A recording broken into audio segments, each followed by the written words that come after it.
Hello guys, for today, ang i-feature natin, i-feature lang tayo na isang agency. Ito po yung Caves Treasure Manpower Construction Corporation. And then, disclaimer lang po, hindi po ako taga Caves Treasure Manpower. At hindi din po ako taga Immigration or taga PUAE. Ito ay ano lang po, gumagawa lang tayo ng video about job opportunities abroad. So, ito yung about sa agency. And then, yun nga, ito yung information. And then, ito yung address nila. And then, contact number. And then, yung license nila is still valid. Ito yun, yung expiration ng kanilang license. And then, yung email address nila is nandito din. And then, kung gusto nyo maghanap ng trabaho po sa kanila, punta lang kayo dito. Scroll down kayo. Ayan. May mga bansa sila dito for deployment. So, marami po silang bansa na may deployment. Gaya ng Australia, Bahrain, Bangladesh, Ireland, New Zealand, Oman, Papua New Guinea, Qatar, Saudi Arabia, UAE, United Kingdom, at USA or United States of America. So, ito na yun, no? So, diretso na tayo sa kanilang mga hiring. Scroll down lang kayo. At ito na nga. Ito yung mga hiring nila. So, ito. 3 days ago pa lang yan. Motorbikes and yan, ATV mechanics, telecommunication technician, aquaculture team leader sa New Zealand. So, kahit ano to, no, sa mga iba't ibang bansa to. Yung mga deployment, may mga sa Australia din. Ito sa Australia. And then, itong carpet sa Australia din. Carpet installer sa Australia, tong furniture painter, landscaper sa Australia, and then wood carpenter sa Australia. Marami silang sa ano din sa Australia, no, ang Caves Manpower, Caves Treasure Manpower. Ito vehicle equipment sa Qatar naman siya. Itong physical therapy sa USA po siya, no.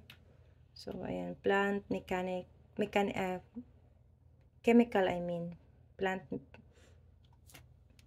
mechanical siguro yan. Wrong spelling lang, nawala yung A. Ayan, sa Qatar. And then, plant engineer.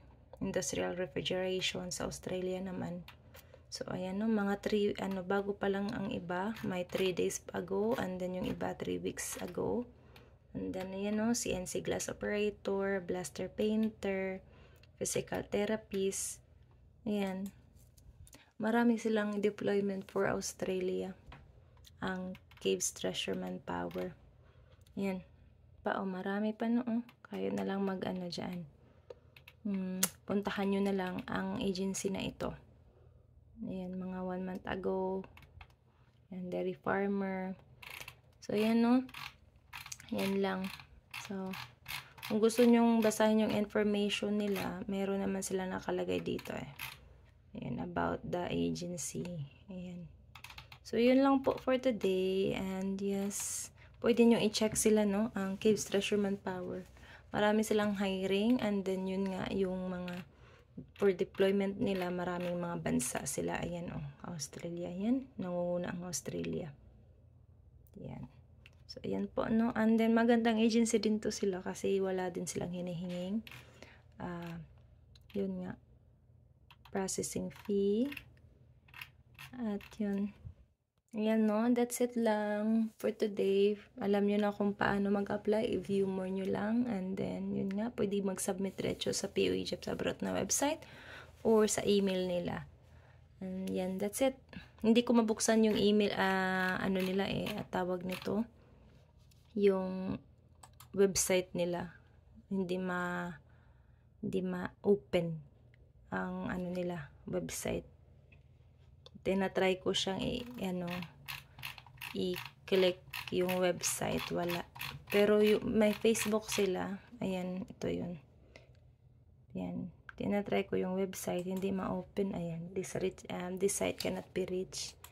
And then yung Facebook naman nila, meron naman silang Facebook. Ayan, na-open ko yung Facebook nila. So, yan po ang Facebook page nila, no. Ayan.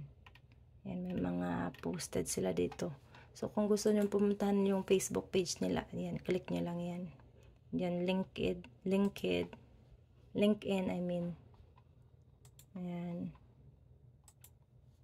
So, ayan o. Ito yan. So, yan lang po. That's it.